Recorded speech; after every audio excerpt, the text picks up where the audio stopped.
আমরা দেখছি যে পশ্চিমবঙ্গ আসলে বিজেপির দখলে চলে গেল এবং বিজেপির রাজনৈতিক সংস্কৃতি কি সেটা আমাদের কাছে অনেকটা স্পষ্ট। আবার এদিকে এটা কিন্তু আমাদেরও যারা এখন প্রধান বিরোধী দল আছেন তারা কিন্তু ধর্মভিত্তিক রাজনীতি করেন এবং আমরা যখন এই শাহবাগের কথা বলছি এর পাশাপাশি কিন্তু একটা ওই যে কালেমাযুক্ত পতাকা মিছিলও আমরা দেখেছি। এগুলো কিন্তু অনেকেই বলেন যে এটি আসলে খুব একটা যে শুভ লক্ষণ, প্যারালাল এই জিনিসগুলো সেগুলো না।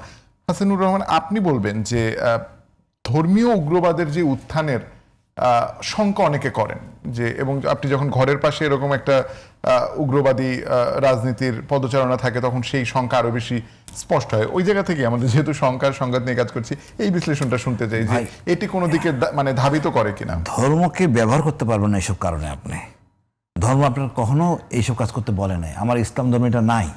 যারা করতে তার নিজের বানানো একটা মতাদর্শ।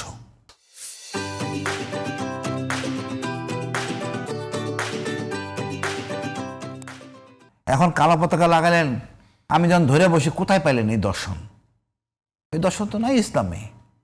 সৌদি আরবটি কাজ করে না, যারা আপনাদের বেশি ভালো বুঝে। আর বাঙালি হয়ে আপনি কালচার ভাষা সব বুঝে গেলেন, আপনি কালো পতাকা লাগাই দিলেন ইমাম মেহেদি আসবে। আরে ভাই, আসতে দেন না ইমাম মেহেদি, তো পুরো দেশে আমরা যাবো যুদ্ধ করতে। আপনার পতাকা দরকার নাই তো। এগুলি সুরসুরি, এগুলি এজেন্ট। কোনো দেশের বাস্তবায়ন করতেছে এই দেশে এজেন্ট। এগুলি কেউ প্রস্তুত দেওয়া উচিত না। আমার শান্তির ধর্ম, রাষ্ট্রকে বলবো আমি, ভাই 18 কোটি লোক, 20 কোটি লোকের দেশ, এত বড় একটা রাষ্ট্রে 90% লোক মুসলমান। একটা ইনস্টিটিউট নাই আমাদের যেখানে ধর্ম কোনটা আসলে করা উচিত সেটা তো নাই। এক হুজুর এক কথা বলে, আরেক হুজুর আরেক কথা বলে। শুক্রবার দিন খুতবা দেয় আরবিতে। আর দেশের জনগণের জন্য যে উন্নয়ন দরকার, মাদক ব্যবসা করবে না, বাপ মারা দেখবা, এই ভালো ভালো কথাগুলি এটা খুতবাই বলবে। সে কি আবল তাবল কথা বলে, সেই ব্রিটিশ আমলের বানানো সেইটা মুখস্থ বলে দেয়। এটা তো উচিত না। জনের কল্যাণের জন্য, যুব সমাজকে ভালো পথে আনার জন্য সুন্দর সুন্দর কথা বলবে, হওয়া উচিত। সেটা সে বলুক।